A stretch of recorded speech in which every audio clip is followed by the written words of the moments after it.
दोस्तों, राजा रघुवंशी हत्याकांड को पूरा 1 महीना बीत चुका है। पूरा महीना हो चुका है राजा रघुवंशी की जान गई हुई, लेकिन ये केस सुलझने की जगह और ज्यादा उलझता जा रहा है। इस केस में नए नए खुलासे हो रहे हैं दिन ब दिन। हर दिन इस केस में एक ऐसा किरदार निकल कर सामने आ रहा है जो सबके होश उड़ा कर रख दे रहा है। राजा रघुवंशी हत्याकांड की गुत्थी सुलझने की जगह दिन ब दिन उलझती जा रही है। सभी को यह लग रहा था कि केस बहुत जल्दी सुलझ जाएगा और सोनम रघुवंशी और राज कुशवाहा को बहुत कड़ी से कड़ी सजा हो जाएगी, लेकिन ऐसा होता हुआ अभी दिख नहीं रहा है। इस केस में हर मिनट, हर पल, हर सेकंड एक खुलासा आपके सामने आ रहा है। जितना जल्दी ये लगा था कि सोनम रघुवंशी को सजा होगी, बहुत कड़ी सजा होगी, लेकिन अभी तक भी उसे किसी भी तरह की सजा नहीं हुई है। वहीं राजा रघुवंशी के भाई विक्की रघुवंशी ने सोनम रघुवंशी और राज कुशवाहा के नार्को टेस्ट की भी मांग की थी।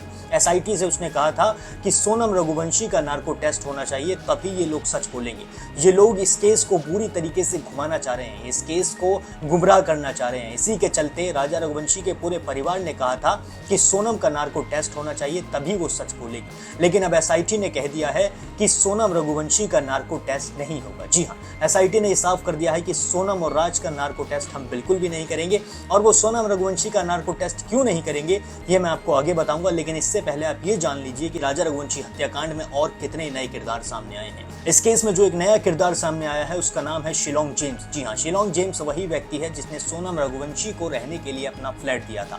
सोनम रघुवंशी जिस फ्लैट में राजा रघुवंशी को जान से मारने के बाद आके रुकी थी, वो शिलोंग जेम्स का ही फ्लैट था। शिलोंग जेम्स ने इस फ्लैट को सोनम रघुवंशी के साथी आकाश को किराए पे दिया था, जिसके बाद आकाश ने सोनम रघुवंशी को वहां रखा। शुरुआत में ऐसा लग रहा था कि शिलोंग जेम्स सिर्फ और सिर्फ एक फ्लैट का मालिक है और उसने अपना फ्लैट सोनम रघुवंशी को रहने के लिए दे दिया, लेकिन ऐसा था नहीं दोस्तों। शिलोंग जेम्स भी कहीं ना कहीं इस केस में एक मास्टरमाइंड बनकर उभरा है। शिलोंग जेम्स ने सोनम रघुवंशी के काले बैग को फ्लैट से उठाया है, उसको ले जाकर जला दिया है। बताया जा रहा है कि इस काले बैग में बहुत सारे सबूत मौजूद थे। सोनम रघुवंशी के जो सबूत थे, उसने जो राजा रघुवंशी की हत्या की थी, उससे जुड़े हुए जितने भी सबूत थे वो इसी काले बैग में थे।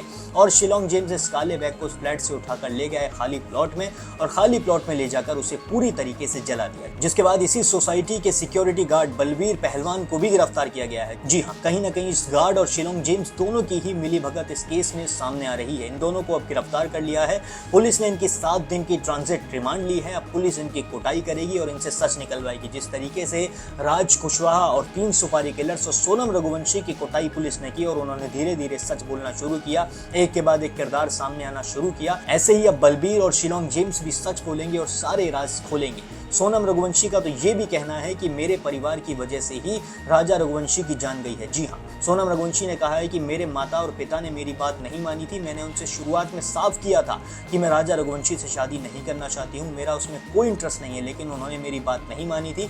मेरे पिता ने मुझे धमकी दी थी कि अगर मैं राजा रघुवंशी से शादी नहीं करूंगी तो वो अपनी जान दे देगी, और मैं अपने पिता से बहुत प्रेम करती हूँ। इसी वजह से मुझे राजा रघुवंशी से शादी करनी पड़ी, और शादी के बाद मैंने ये प्लान बनाया राज कुशवाहा के साथ मिलकर कि हम राजा रघुवंशी को रास्ते से जल्दी हटा देंगे और फिर उसके बाद हम अपना बिजनेस स्टार्ट करेंगे। इस बिजनेस को हम आगे बढ़ाएंगे और कहीं दूर जाकर ये देश छोड़ देंगे या फिर कहीं दूर जाकर बस जाएंगे, और फिर उसके बाद हमें कोई ढूंढ नहीं पाएगा। लेकिन सोनम रघुवंशी और राज कुशवाहा के सपने सिर्फ और सिर्फ सपने ही रह गए, और सलाखों के पीछे इनका अच्छे से तबीयत पानी किया जा रहा है। इनसे एक एक राज उगलवाया जा रहा है और ये धीरे धीरे राज उगल भी रहे हैं। तभी इस केस में नए नए किरदार निकल कर सामने आ रहे हैं। पहले शिलोंग जेम्स आया, फिर उसके बाद बलबीर पहलवान आया, और फिर इसके बाद आता है लोकेंद्र तोमर। जी हाँ, लोकेंद्र तोमर भी एक आदमी है जो इस केस में निकल कर सामने आ रहा है। अब पुलिस को लग रहा है कि लोकेंद्र तोमर ही इस पूरे केस का मास्टरमाइंड हो सकता है। सोनम रघुवंशी और राज कुशवाहा तो इस केस के सिर्फ और सिर्फ मोहरा हैं, इन दोनों को मोहरा बनाया गया है, और लोकेंद्र तोमर ही इस केस का मास्टरमाइंड है। जी हाँ, लोकेंद्र तोमर वही व्यक्ति है जिस बिल्डिंग में सोनम रघुवंशी रही थी, ये बिल्डिंग उसी लोकेंद्र तोमर की है, और लोकेंद्र तोमर ने ये बिल्डिंग शिलोंग जेम्स को किराए पर दी थी। जी हाँ, शिलोंग जेम्स जो ये नाम है, ये नाम नहीं हो सकता है। मुझे ऐसा बिल्कुल नहीं लगता है कि शिलोंग जेम्स इस व्यक्ति का असली नाम है। कहीं ना कहीं ये एक कोडवर्ड हो सकता है, क्योंकि मेघालय के शिलोंग ले जाकर सोनम रघुवंशी ने राजा रघुवंशी को मौत के घाट उतारा था। इसी वजह से इस व्यक्ति का नाम शिलोंग जेम्स रखा गया। जेम्स मतलब एक तरीके से आप मान लीजिए कोई डिटेक्टिव, जैसे जेम्स बॉन्ड थे, और शिलोंग उस जगह का नाम है। इसी वजह से इसका नाम एक कोडवर्ड में शिलोंग जेम्स रखा गया है, और ये इसी नाम से इसको बुलाते होंगे, या फिर इनको अगर इससे कोई काम होता होगा या फिर इसका नंबर इन्होंने फोन में सेव किया होगा तो वो शिलोंग जेम्स के ही नाम से सेव किया होगा। पुलिस को ये नाम शिलोंग जेम्स के नाम से ही मिला है, और अब पुलिस भी इसे शिलोंग जेम्स के नाम से ही कहकर बुला रही है। लेकिन अभी तक इसका असली नाम सामने नहीं आया है। शिलोंग जेम्स और त्रिलोक तोमर ही इस केस के मास्टरमाइंड हो सकते हैं, ये भी सामने निकल कर आ रहा है। और अब मैं आपको बताता हूं कि एसआईटी ने सोनम रघुवंशी और राज कुशवाहा के नार्को टेस्ट के लिए मना क्यों कर दिया है, जबकि राजा रघुवंशी के परिवार ने बार बार पुलिस के सामने कहा है कि सोनम रघुवंशी और राज कुशवाहा का नार्को टेस्ट होना ही चाहिए। लेकिन एसआईटी का कहना है कि राज कुशवाहा और सोनम रघुवंशी की इतने अच्छे से तबीयत पानी किया जा रहा है, इतने अच्छे से उनकी कुटाई की जा रही है, या फिर कुछ भी कह लीजिए, वो सारे राज अपने आप ही उगल रहे हैं। वो धीरे धीरे सारे सच बोलते हुए नजर आ रहे हैं। सोनम रघुवंशी और राज कुशवाहा के बीच प्रेम प्रसंग था, ये उन्होंने स्वीकार कर लिया है। उन्होंने कहा है कि हम दोनों के बीच में प्रेम प्रसंग था, हम दोनों कहीं जाकर बसना चाहते थे, अपना आगे का जीवन साथ में बिताना चाहते थे, इसलिए हमने राजा रघुवंशी को मौत के घाट उतार दिया। और इसी के चलते अब राजा रघुवंशी के केस में ये नया खुलासा हुआ है कि सोनम रघुवंशी का नार्को टेस्ट नहीं होगा। एसआईटी का कहना है कि सुप्रीम कोर्ट ने भी नार्को टेस्ट पर प्रतिबंध लगाया हुआ है, इसलिए हम राजा रघुवंशी और राज कुशवाहा का नार्को टेस्ट किसी भी हाल में नहीं कर सकते हैं।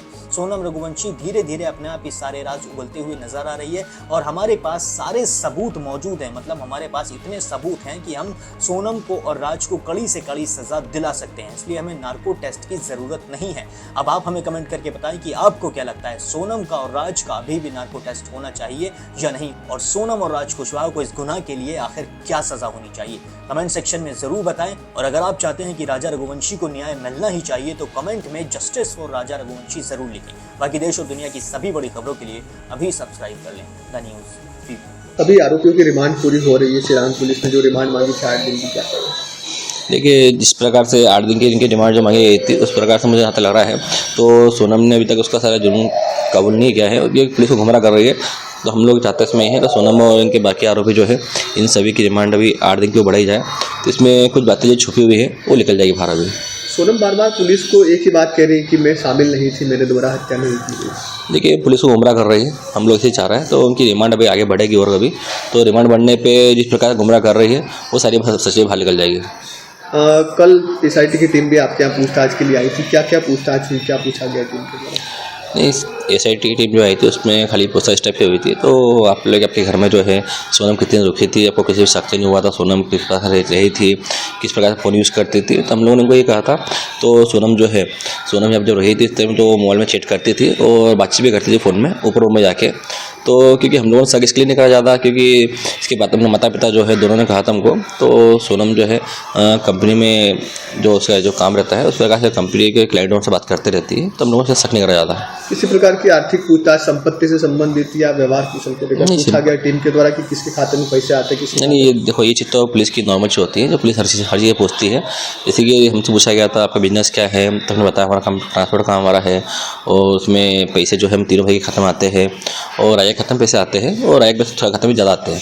इस तरह की बातचीत है, इसमें कोई नॉर्मल इसमें कोई ऐसा कुछ लगा नहीं है। तो पुलिस द्वारा कुछ लग रहा है क्योंकि होता क्या है ये तो नॉर्मल चीज़ है, ये तो पूछताछ जरूरी है। पुलिस को आपके परिवार पे कोई संदेह तो नहीं?